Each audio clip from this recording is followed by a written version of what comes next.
Je voudrais aussi, en commençant, remercier les organisateurs pour m'avoir invité à participer à cette très intéressante et innovatrice conférence. Donc, je vais diviser le plan de ma présentation en 5 points. Je vais commencer par introduire les principales théories au sujet des rapports esprit-cerveau, mais d'une façon très vulgarisée.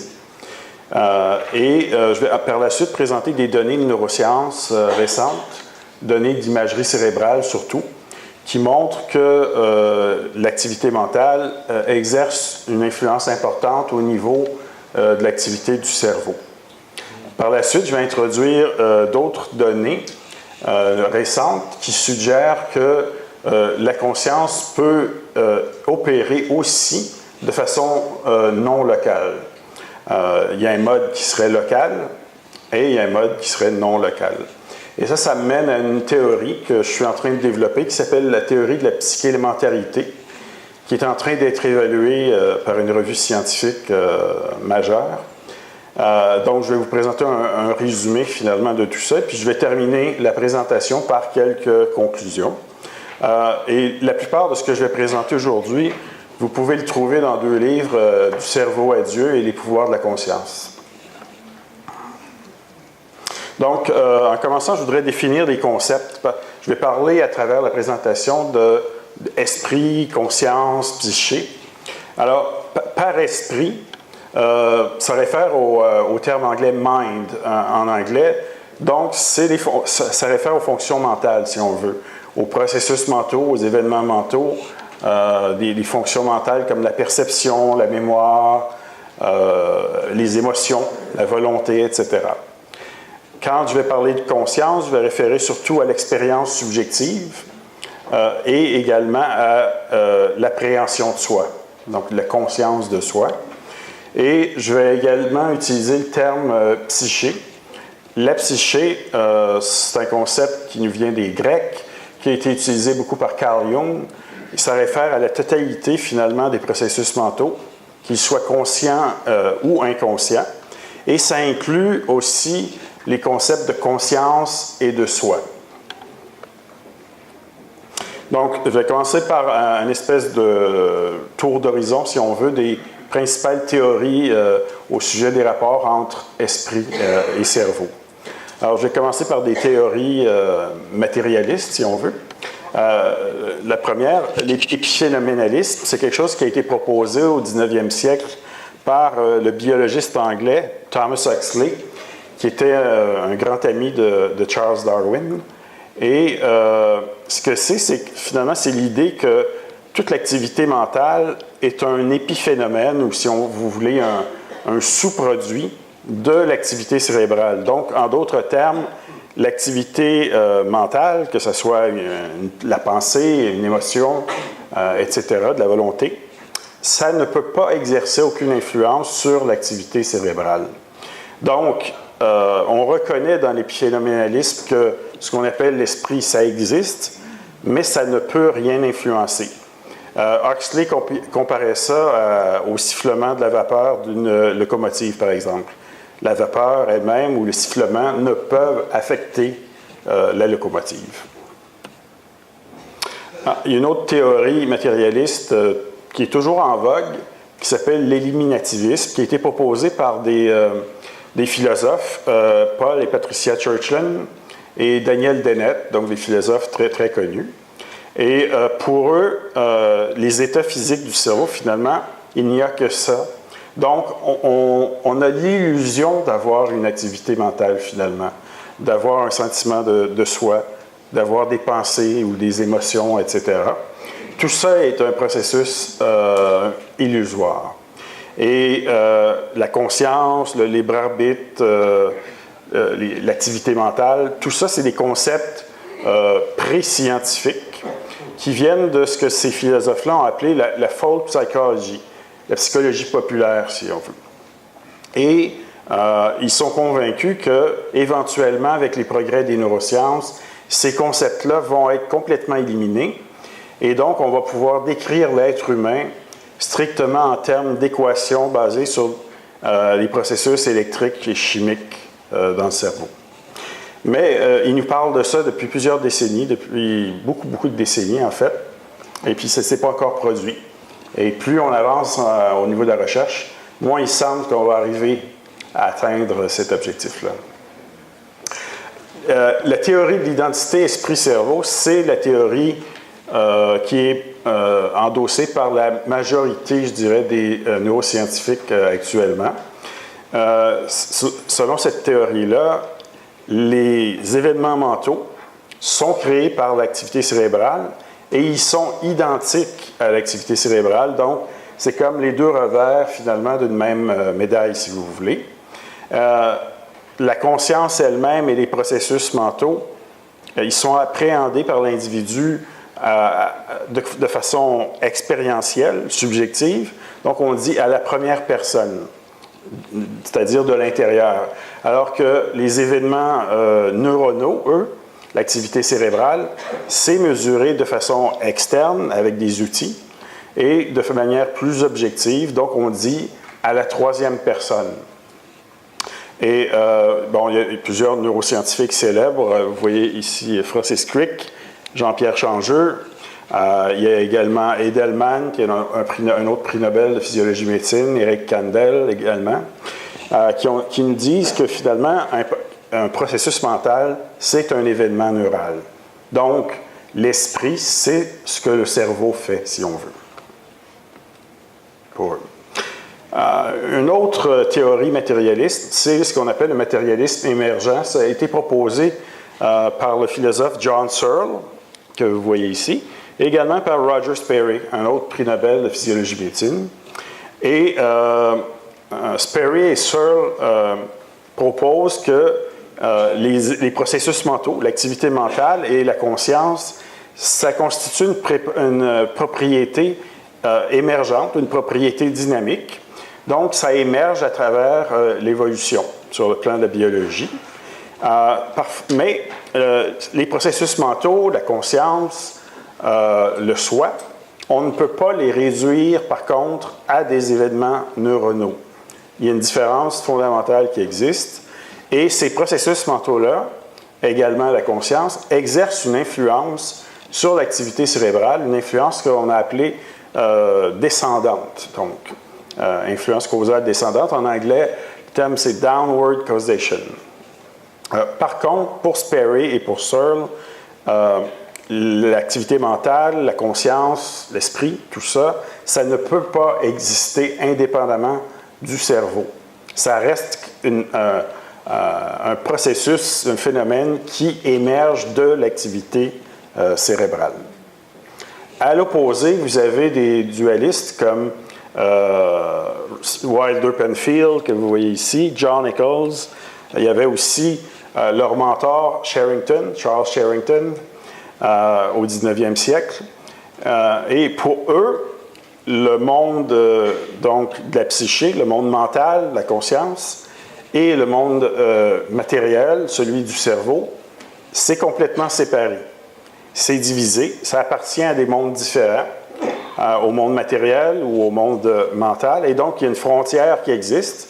John Eccles a proposé, en collaboration avec un expert de mécanique quantique, que l'interaction entre l'esprit et le cerveau, ça se ferait au niveau de ce qu'on appelle des vésicules synaptiques. Donc, ça représente un point de jonction entre deux neurones, un neurone présynaptique, un neurone postsynaptique. Ce qu'on voyez là, c'est des messagers chimiques qui sont transmis. Et c'est libéré, les messagers chimiques en question, à partir de petites vésicules, qu'on appelle les vésicules synaptiques, qui sont extrêmement petites. Et à ces niveaux-là, les lois de la mécanique quantique s'appliquent à cause de la dimension des vésicules en question. Donc, Eccles a proposé qu'une intention, par exemple, pouvait moduler la probabilité de libération d'un messager chimique dans le cerveau via des mécanismes quantiques. Alors, les théories matérialistes ont plusieurs implications importantes pour nous. D'abord, elles signifient, pour la plupart de ces théories-là, que tout ce qu'on expérimente finalement, nos émotions, nos pensées, nos perceptions, nos mémoires, nos expériences spirituelles également, bien, tout ça, c'est identique ou ça peut être réduit à de l'activité électrique et de l'activité chimique dans le cerveau. Et ça veut dire que nos processus mentaux et notre conscience sont impuissants. C'est-à-dire qu'on ne peut pas influencer notre propre cerveau, on ne peut pas influencer les systèmes physiologiques connectés à notre cerveau, on ne peut pas influencer non plus le monde physique parce que l'esprit, la conscience sont encapsulés biologiquement. Donc, ils sont produits de façon interne à l'intérieur du cerveau. Mais ce que je vais vous montrer, c'est qu'il y a beaucoup de données expérimentales qui clairement démontrent que cette façon de voir les choses-là est erronée complètement. Il y a aussi, avec ces théories-là, un problème qui a été soulevé par le philosophe David Chalmers, un philosophe australien, qui a appelé ça le problème difficile de la conscience. En anglais, on parle du Hard Problem of Consciousness. Et ce que c'est que c'est un fossé finalement métaphysique et épistémologique énorme entre la perspective à la première personne, la dimension subjective, expérientielle de la vie, et l'activité, les états physiques du cerveau. Parce que les états subjectifs ou expérientiels, une pensée, par exemple, un état émotionnel, un objectif, une intention, c'est pas identique aux états physiques du cerveau. Donc, on ne peut pas expliquer ou on ne peut pas réduire les états subjectifs, expérientiels, à des états physiques du cerveau. Il n'y a aucune théorie matérialiste qui est capable de rendre compte de ça. Et ça, c'est l'argument proposé par Chalmers il y a une vingtaine d'années. Alors, maintenant, je vais vous présenter des données expérimentales de neurosciences, surtout d'imagerie cérébrale, qui montrent que, contrairement aux théories matérialistes, ce qu'on appelle l'esprit, la conscience, exerce une influence énorme sur l'activité cérébrale et sur l'activité des systèmes physiologiques connectés au système nerveux.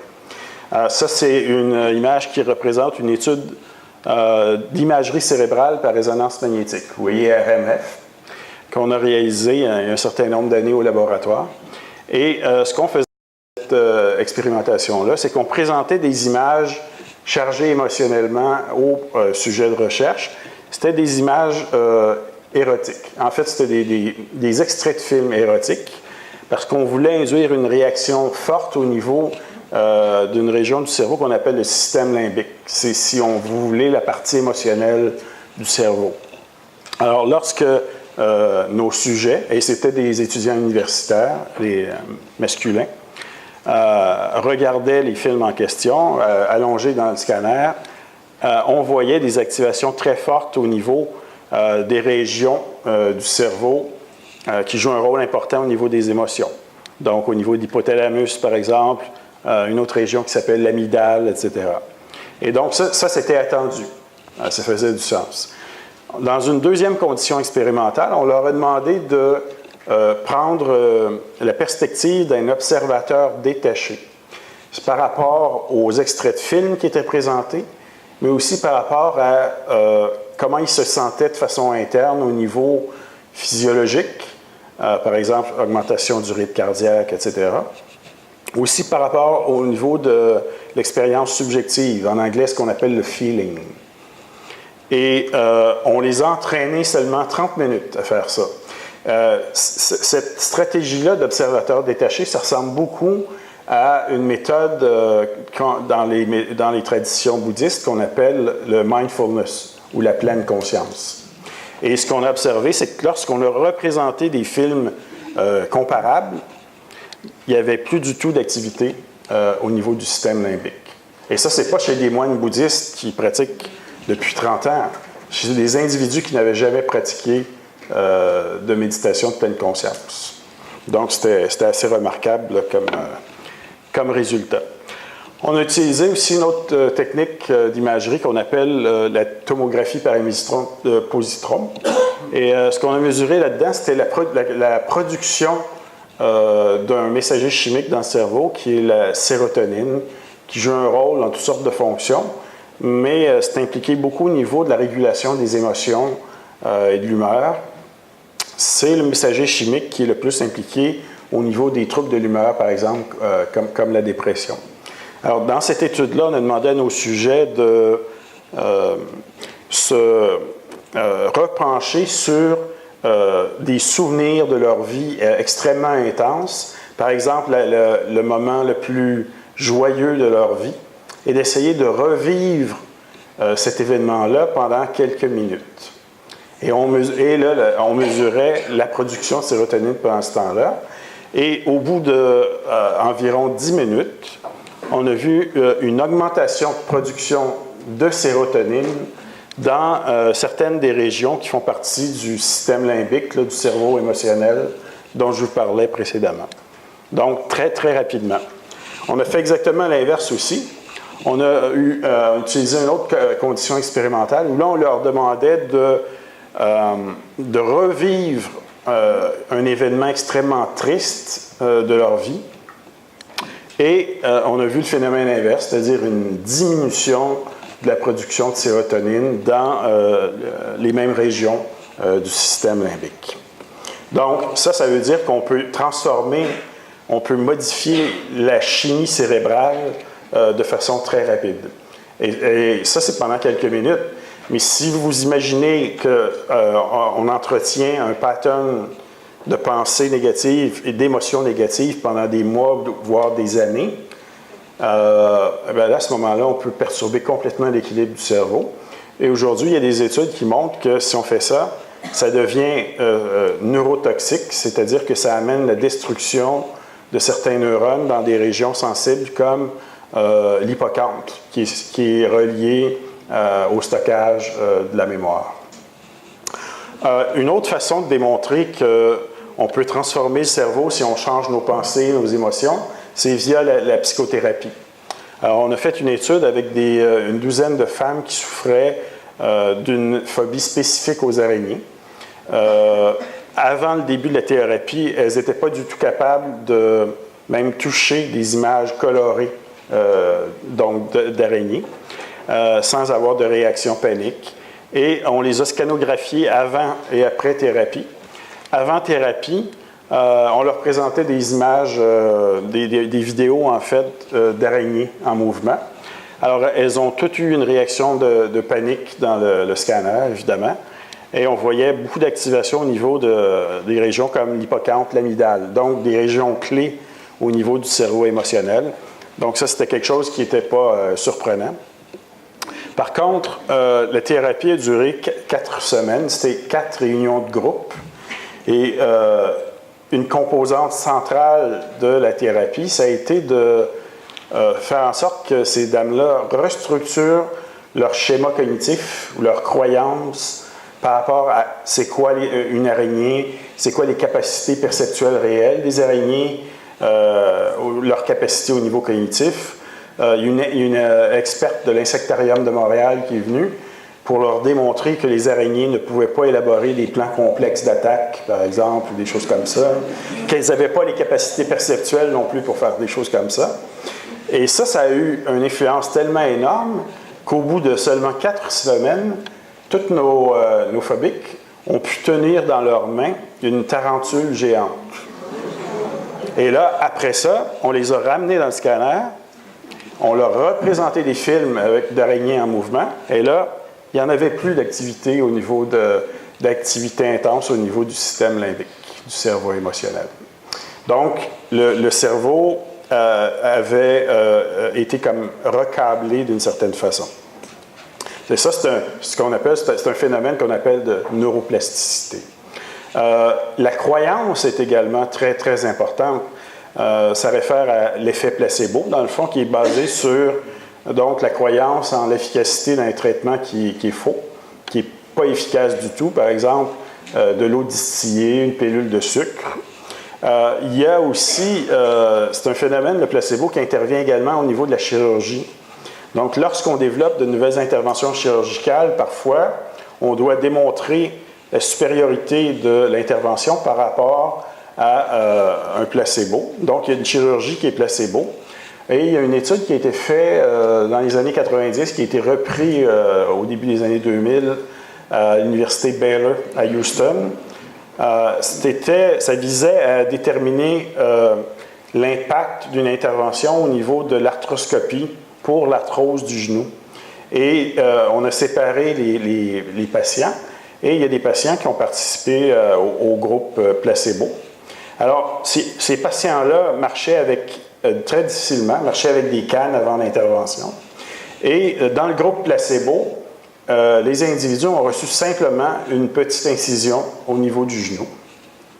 Mais ce qui est fascinant, c'est que tous ont pu marcher après l'intervention placebo et que certains même étaient capables de jouer au basket après l'intervention en question. Donc, ça montre jusqu'à quel point la croyance, les attentes peuvent influencer le cerveau et l'organisme. C'est une autre étude qui a été faite ici, ça a été fait par des neurologues à l'Université de Vancouver. Ça, c'est en lien avec la maladie de Parkinson. Donc, ils ont investigué des patients qui étaient très avancés dans leur maladie de Parkinson. Donc, dans le Parkinson, vous avez une destruction des neurones qui produisent un autre messager chimique qu'on appelle la dopamine. Dans des régions, on dit les noyaux gris centraux. Et dans le cas de cette étude-là, les patients avaient une détérioration des neurones à dopamine très avancée, c'est-à-dire de 70 à 80 %. Donc, ils étaient très affectés au niveau clinique. Il y avait beaucoup de rigidité, ils pouvaient difficilement se déplacer. Et on leur a administré un placebo, qui est en fait uniquement de l'eau saline. Et les patients qui ont le plus accepté, qui ont cru au traitement placebo, se sont mis à produire la dopamine en quantité comparable à ce qu'on voit chez de jeunes adultes. Et en parallèle à ça, ils ont eu une amélioration sur le plan clinique, donc moins de rigidité, une meilleure capacité de se déplacer. Et donc ça, c'est aussi remarquable, finalement. Il y a d'autres processus mentaux qui permettent aussi de modifier ce qui se passe dans le cerveau. On peut y aller de façon aussi intentionnelle, par exemple. Une façon de faire, c'est d'utiliser ce qu'on appelle les techniques de méditation. Donc, il y a une part d'intentionnalité là-dedans. Et si on fait ça, on peut, au bout d'un certain temps, modifier l'activité dans les régions qui sont associées au niveau de l'attention, la régulation des émotions, la compassion également. Je vous montre ici un exemple d'une étude d'IRM fonctionnelle qu'on a réalisée au laboratoire. Et ce qu'on voit, c'est qu'on leur présentait des images chargées émotionnellement, mais très, très fortes, négatives, par exemple des scènes de mutilation, etc. Et on avait donc des gens qui commençaient à pratiquer la méditation de pleine conscience. Donc, c'était des débutants, des novices. Et on a vu donc des réponses au niveau des amygdales dans les deux hémisphères du cerveau. Donc on s'attendait évidemment à ça. Ce qui est intéressant, c'est que chez des gens plus expérimentés, c'est-à-dire qui avaient médité pour environ 3000 heures avec cette technique-là de pleine conscience, il n'y avait pas de réactivité au niveau des amygdales dans les deux hémisphères pour le même genre d'image. Donc, ça, c'est un phénomène qu'on appelle de neuroplasticité, c'est-à-dire qu'on peut modifier la structure et le fonctionnement du cerveau de différentes régions simplement par un entraînement au niveau mental. On peut aussi arriver à contrôler carrément l'activité du cerveau par une technique qui s'appelle le neurofeedback. Dans le neurofeedback, on met des électrodes au niveau du scalp et vous devez apprendre à générer de façon volontaire certaines bandes de fréquences dans votre cerveau. Et lorsque vous faites ça, c'est couplé à des jeux vidéo, audio-vidéo. Donc, par exemple, vous pouvez faire avancer le jeu en question, l'activer lorsque vous êtes dans la bonne zone. Et lorsque vous sortez de la zone, tout s'arrête au niveau du jeu vidéo. Donc, c'est un apprentissage qui peut se faire. Et chez les gens qui n'ont pas de problème au niveau psychiatrique, neurologique, ils apprennent très rapidement, au bout de 15-20 minutes, une demi-heure en général, à être capables d'autoréguler leur activité cérébrale. Ça peut être utilisé aussi également chez les gens qui souffrent de troubles de l'humeur, de troubles anxieux, etc. Et on a fait une étude l'année dernière dans le labo qui a montré qu'au bout de quelques mois d'entraînement seulement avec ce genre de technique-là, on modifiait non seulement l'activité des différentes régions, dans ce cas-ci, c'était l'attention, mais on pouvait aussi modifier la matière blanche et la matière grise, la densité des neurones, par exemple, ou la densité des fibres de matière blanche qui relient les différentes régions du cerveau, tout ça en quelques mois. Donc, c'est un phénomène de plasticité très, très important. Le cerveau et le système nerveux sont connectés au grand système physiologique de l'organisme. Et donc, tout ça ensemble, ça constitue ce qu'on appelle un réseau psychosomatique. Et ça fait l'objet d'une discipline qui est appelée psychoneuroimmunologie. Donc, elle étudie les interactions entre ce qui se passe au niveau mental et également au niveau du système nerveux, immunitaire, endocrinien. Et ce qu'on sait, ce que cette discipline-là a démontré, c'est que ces grands systèmes physiologiques-là communiquent en permanence via des messagers chimiques qui sont considérés dans ce cas-ci comme des substances informationnelles. Un exemple de messager chimique, c'est ce qu'on appelle des neuropeptides, par exemple. Donc, les neuropeptides, on les retrouve au niveau du cerveau, mais on trouve des récepteurs aux neuropeptides au niveau des systèmes endocriniens, au niveau du système immunitaire, etc., un peu partout dans l'organisme. Et ça veut dire que vos pensées, vos émotions, vos croyances, etc., peuvent influencer via le système nerveux l'activité de ces systèmes-là, système immunitaire par exemple. Donc, il y a beaucoup d'études de plus en plus qui montrent que les émotions positives, par exemple, stimulent l'activité du système immunitaire et à l'opposé, des pensées ou des émotions négatives vont entraîner une diminution d'efficacité du système immunitaire. Il y a aussi des données récentes qui indiquent que cette action-là pourrait aussi aller au niveau des gènes, donc l'expression des gènes. Alors, il serait possible d'activer ou d'inhiber certains gènes reliés au comportement, aux émotions, simplement par certaines pensées, certaines croyances, certaines émotions.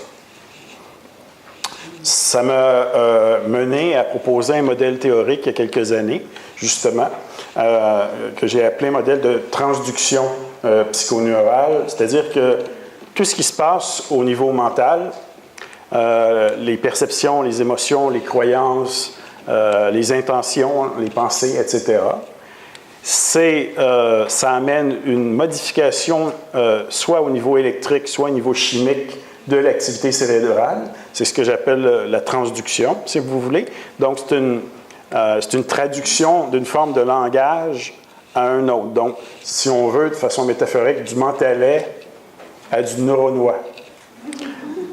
Et les systèmes physiologiques importants de l'organisme sont tous connectés au système nerveux, comme je le disais.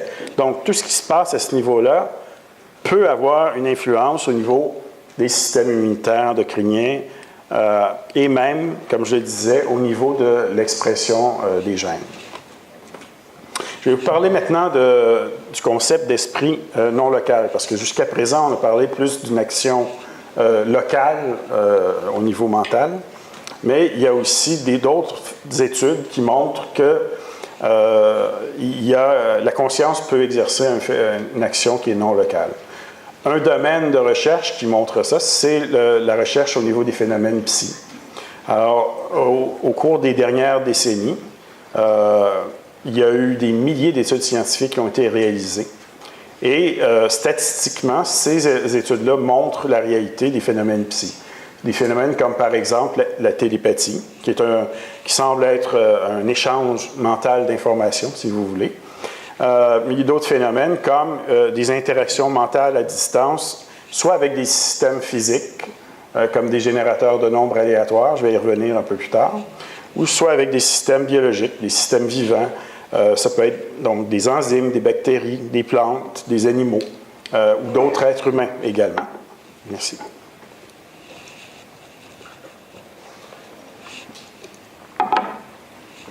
Alors, il y a des chercheurs plutôt sceptiques par rapport à ces phénomènes-là qui ont eu des doutes et les chercheurs dans le domaine de la recherche psy ont répondu à ces sceptiques-là à l'aide de ce qu'on appelle le concept de méta-analyse. Donc, c'est-à-dire que la dispute apporte au niveau de l'ampleur du phénomène. Donc, dans quelle mesure ces phénomènes-là sont faibles, existent, ou, bon, c'est plutôt illusoire. Et donc, la question statistique devient importante. Et les méta-analyses, qu'on appelle des méta-analyses, bien, ça permet de regrouper plusieurs dizaines, plusieurs centaines, parfois des milliers de petites études. Et de cette façon-là, on peut arriver à déterminer l'ampleur réelle d'un phénomène. Et ça, c'est utilisé dans toutes les disciplines scientifiques, pas juste au niveau de la recherche sur le psy. Les sceptiques ont soulevé aussi un autre problème potentiel qu'on a appelé le problème du tiroir classeur, c'est-à-dire que ça réfère aux études hypothétiques qui auraient été réalisées par des chercheurs dans le domaine du psy, mais qui n'auraient pas été publiées parce que ces études-là auraient mené à des résultats négatifs. Alors, les méta-analyses permettent aussi donc d'évaluer combien d'études négatives on aurait besoin pour annuler les effets des études positives qui ont été publiées dans la littérature. Alors, pour ce qui est de la télépathie, par exemple, on a utilisé dans les dernières décennies un protocole qui s'appelle le Ganzfeld. Donc, c'est une technique de privation sensorielle qui amène un état altéré de conscience léger, mais qui est agréable. Et dans ce type d'expérience-là, vous avez ce qu'on appelle un émetteur, donc qui va se concentrer sur la transmission mentale d'une image. Souvent, maintenant, c'est des images qui proviennent d'extraits de films, par exemple, de clips audio-vidéo. Et vous avez un récepteur qui, lui, doit recevoir l'information.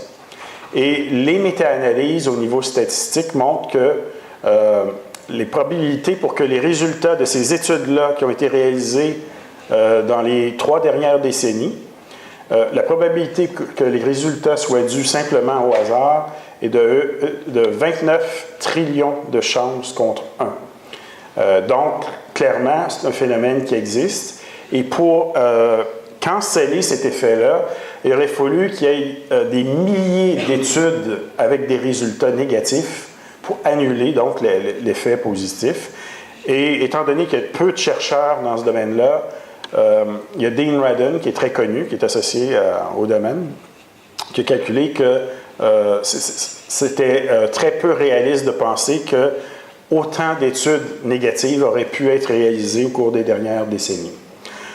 Il y a également des méta-analyses qui ont été faites pour les interactions mentales à distance avec des systèmes physiques, par exemple des générateurs de nombres aléatoires.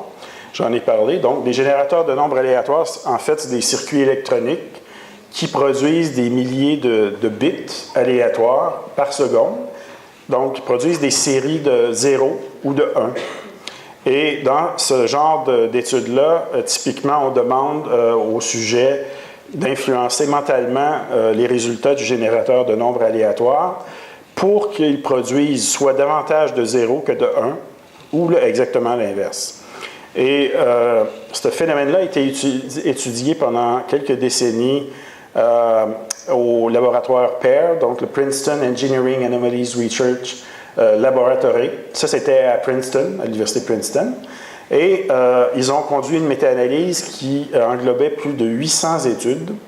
Et ils ont trouvé une probabilité donc, de 35 milliards contre 1. Donc, les résultats de toutes ces études-là ne semblent pas être dus au hasard. Et dans ces études-là, ce qu'on demandait au sujet, c'était soit de produire, donc, faire grimper la courbe au-dessus des attentes du hasard ou la faire descendre en dessous des attentes du hasard, comme ici, par exemple. Donc, produire plus de 0 que ce que l'appareil va générer de façon normale, ça c'est la distribution normale. Donc, vous pouvez aller au-dessus des attentes du hasard ou vous pouvez aller en dessous des attentes du hasard. Et on trouve des effets robustes sur le plan statistique lorsqu'on regroupe plusieurs études ensemble. On peut aussi, semble-t-il, influencer à distance mentalement des systèmes biologiques, des systèmes vivants. Donc, chez les êtres humains, on a mesuré, par exemple, l'activité de certaines enzymes de façon in vitro, l'activité aussi de ce qu'on appelle l'hémolyse, donc qui est la destruction des globules rouges qui libèrent de l'hémoglobine. On a mesuré la réponse électrodermale, qui est ça c'est un index de réactivité émotionnelle. Donc, on mesure ça à l'aide d'une électrode qu'on met sur la peau. On a aussi mesuré l'impact d'une intention mentale à distance au niveau des taux de croissance des plantes. Et donc, il y a des centaines d'études qui ont été faites avec ce genre de paradigme-là. Et on a trouvé des résultats de probabilité de 100 milliards contre 1. Donc, la probabilité que ces résultats-là soient dus au hasard de 1 contre 100 milliards. Donc, on peut aussi affirmer maintenant, après plusieurs décennies de recherche dans ce domaine-là, qu'il est possible d'influencer à distance des systèmes physiques ou des systèmes biologiques. Maintenant, je voudrais vous parler rapidement d'expériences de mort imminente, ou EMI. Les expériences de mort imminente c'est des expériences mentales vivaces, réalistes, là, qui sont vécues par des individus qui se trouvent soit physiologiquement ou psychologiquement proches de la mort. Et durant l'expérience, les expérienceurs constatent qu'ils sont capables de conserver leur faculté mentale. Donc, ils sont capables de conscience, de perception, de mémoire, d'émotion, etc. Les expérienceurs conservent aussi un sens d'identité personnelle. Il peut y avoir plusieurs types de déclencheurs pour les EMI, par exemple des arrêts cardiaques, des électrocutions. Souvent, c'est des complications liées à l'anesthésie ou donc à la chirurgie, des hémorragies, par exemple. Il y a plusieurs composantes au niveau des EMI. Il y en a une qui est plus perceptuelle, qu'on appelle l'expérience hors du corps. Et il y en a d'autres. Les autres composantes sont plus à caractère transcendantal, donc c'est plus subjectif, plus difficile à investiguer au niveau scientifique. Donc, souvent, les expérienceurs rapportent des sentiments de paix, de joie. On parle d'un passage à travers un tunnel. Il y a des rencontres aussi avec des proches, des amis décédés. Et également, assez fréquemment, une rencontre avec ce qu'on appelle une lumière ou un être qui irradie un amour inconditionnel, une acceptation complète. Alors, lorsqu'on parle de ces expériences-là, il y a un modèle qui est très intéressant, c'est celui de l'arrêt cardiaque. Parce que dans l'arrêt cardiaque, vous avez une cessation de l'irrigation sanguine au cerveau. Et si vous mesurez l'activité électrique du cerveau à l'aide d'un appareil d'électroencéphalographie, donc un EEG, vous allez voir que l'activité cérébrale, la ligne qui représente l'activité va devenir plate. Elle devient ce qu'on appelle isoélectrique au bout d'environ 10 à 20 secondes. Donc, dans cet état-là, en principe, selon les neurosciences contemporaines, il n'y a pas de fonction mentale supérieure possible. Il n'y a pas de conscience possible. Mais ce n'est pas ce que les études montrent. Et ces expériences-là sont très fréquentes. Donc, il y a des études qui ont estimé qu'il y avait plus de 25 millions d'individus qui ont vécu une EMI au cours des 50 dernières années de par le monde. Et ce qui est intéressant, c'est que c'est une expérience qui ne semble pas être influencée par la religion, le genre, la race, le statut socio-économique, etc. Et donc, il y a des études dont je parlais qui ont examiné ce qui se passait chez les individus qui ont vécu des EMI durant un arrêt cardiaque. Et il y a 5 études qui ont rapporté documenté le cas de plus de 100 patients dans les dernières 12 années qui ont vécu donc des perceptions hors corps, mais également les autres phénomènes plus transcendantaux durant l'arrêt cardiaque. Ça, c'est intéressant. parce que certains peuvent rapporter ce qu'on appelle des perceptions véridiques durant l'expérience hors corps.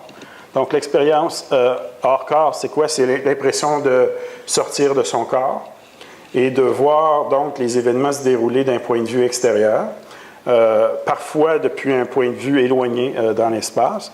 Et très souvent, l'expérienceur rapporte l'impression de flotter au-dessus de son corps physique. Et lorsqu'il y a arrêt cardio-circulatoire, très souvent, l'individu, l'expérienceur, est témoin des manœuvres de réanimation. Et il y a près de la moitié des expérienceurs qui ont une EMI, qui vivent une expérience hors du corps. Et il y a beaucoup plus d'individus qui rapportent des perceptions véridiques que d'individus qui rapportent des perceptions non véridiques lorsqu'il y a expérience hors du corps. Il y a une étude, une de revue qui a été faite à ce sujet-là, qui montre qu'il y avait environ 90% des perceptions qui sont rapportées qui sont véridiques en arrêt cardiaque, par rapport à 10% des perceptions qui ne seraient pas tout à fait véridiques. Alors, ça, c'est un schéma qui illustre ce qui se passe lorsqu'il y a arrêt cardiaque. Donc, au niveau des états de conscience, alors, donc, il y a la conscience qui est fonctionnelle jusqu'à un certain point. Et là, il y a un arrêt cardiaque à ce moment-là. Et il y a en principe, donc, il y a une perte de conscience en temps normal. Lorsque la réanimation se fait, il va y avoir une période de confusion sur le plan mental en général, qui va durer un certain temps. Et ça, c'est normal. Or, quand on parle d'une EMI, on parle d'une conscience vivace, de capacité de perception accrue, etc. Alors, ça n'a rien à voir avec un état confusionnel. Donc, on assume que l'expérience elle-même se fait durant cette période-là, où il n'y a plus du tout d'activité, on ne détecte plus d'activité au niveau cérébral. Alors, il y a plein d'anecdotes à ce sujet-là. Il y a de rapports, donc, d'expériences hors corps véridiques. Il y en a un qui est intéressant, qui a été rapporté par Pim Van Lommel dans son étude publiée dans Lancet. C'est un cas d'un homme qui est dans le coma et qu'on amène à l'unité de soins coronariens. Son cœur ne bat plus. Et là, on essaie de le réanimer. Et l'infirmier essaie de retirer ses prothèses dentaires pendant la manœuvre de réanimation. Et il dépose les prothèses dentaires sur un chariot d'urgence, en fait, dans le tiroir du chariot en question. Et on réussit à réanimer le patient. Et au bout d'une semaine, le patient voit l'infirmier. Et là, lui dit ce dont il a été témoin et demande à l'infirmier de lui rapporter son dentier. Et également, il a fourni beaucoup d'informations à l'infirmier, mais également au médecin qui faisait l'étude, par rapport à la pièce dans laquelle a eu lieu les manœuvres de réanimation, aussi par rapport à l'apparence des médecins, des infirmières qui se trouvaient sur place. Donc ça, c'est un cas intéressant, parce que ça se passait durant une période d'arrêt cardiaque, mais il y en a d'autres. Et donc, ça, ce genre de cas-là, ça pose un problème important pour les théories matérialistes de l'esprit. Il y a des défenseurs des théories matérialistes argumentent que même si on ne voit pas d'activité électroencéphalographique, il pourrait y avoir une activité résiduelle, mais ce qu'on sait, c'est que la forme d'activité électrique qui est nécessaire pour produire l'activité mentale consciente, elle est clairement abolie durant un arrêt cardiaque. Je voulais vous parler il y a d'autres données qui vont dans le même sens, donc qui remettent en question le paradigme matérialiste, comme l'effet de l'observateur en physique quantique, qui montre que lorsqu'il y a des particules qui sont observées, donc il y a une influence par l'observateur, c'est-à-dire le physicien et la méthode d'observation. Ça influence finalement le résultat de l'expérimentation. C'est un autre phénomène qu'on pourrait dire non local. Au niveau de la théorie de la psychélémentarité, finalement, si on met toutes ces données-là empiriques ensemble, qu'on combine ça à la physique quantique, ça m'amène à faire un certain nombre de postulats. Par exemple, que ce que j'appelle la psyché, c'est finalement un aspect de l'univers qui est aussi primordial et irréductible. On ne peut pas le réduire au monde physique. C'est aussi primordial que l'espace-temps, la matière et l'énergie, parce qu'il ne peut pas y avoir de concept de réalité. On ne peut pas avoir d'expérience subjective sans conscience, par exemple. Propose également que la psyché, c'est une force fondamentale au sens où elle permet de créer des changements, soit au niveau de l'organisme, à l'intérieur de l'organisme, soit à l'extérieur de l'organisme de façon non locale. Donc, c'est une force extrêmement importante dans notre univers. Et je propose également que la psyché et le monde physique sont interconnectés à un niveau fondamental. Donc, ils semblent être séparés à un certain niveau, mais ce n'est qu'une apparence, donc c'est illusoire, parce que fondamentalement, ils sont profondément unis, profondément connectés. Et c'est ce qui permet donc à la psyché d'être capable d'influencer des phénomènes physiques, des phénomènes biologiques. Je propose également que la psyché n'est pas produite par le cerveau. Et par rapport à ça, donc, le cerveau agirait comme une interface, c'est-à-dire et un filtre. Donc, un filtre au sens où, normalement, il empêche certains états de conscience plus altérés et une expansion de conscience, si on veut. Donc, on pourrait le comparer à un téléviseur, si vous voulez. Donc, le téléviseur reçoit des signaux électromagnétiques qui sont convertis en images et en sons. Si on altère les composantes électroniques du poste télé, on peut amener une distorsion au niveau de l'image et du son, et on va affecter la capacité du téléviseur à recevoir ou à décoder les signaux, mais ça ne signifie pas pour autant que les signaux, le programme télé, sont produits par le poste de téléviseur. Et on peut utiliser la même analogie pour ce qui est des relations entre les fonctions mentales et le cerveau. Et ça veut dire qu'en temps normal, le cerveau ne nous permet d'expérimenter qu'une portion plutôt étroite de la réalité, mais on peut altérer cette fonction de filtre-là du cerveau de toutes sortes de manières, par exemple par des pratiques spirituelles, l'isolation sensorielle, par des antéogènes, par l'EMI aussi de façon très radicale. Alors, en guise de conclusion, la physique quantique et les données empiriques que je viens de présenter ici montrent que les vieilles théories matérialistes sont fausses et qu'on ne peut pas être réduit à des machines biophysiques impuissantes, finalement. Et donc, il est temps de reconnaître le rôle fondamental qui est joué par la psyché, la conscience, d'intégrer cet aspect-là fondamental et irréductible de la réalité à ce que j'appelle une vision post-matérialiste du monde. Je vous remercie pour votre attention.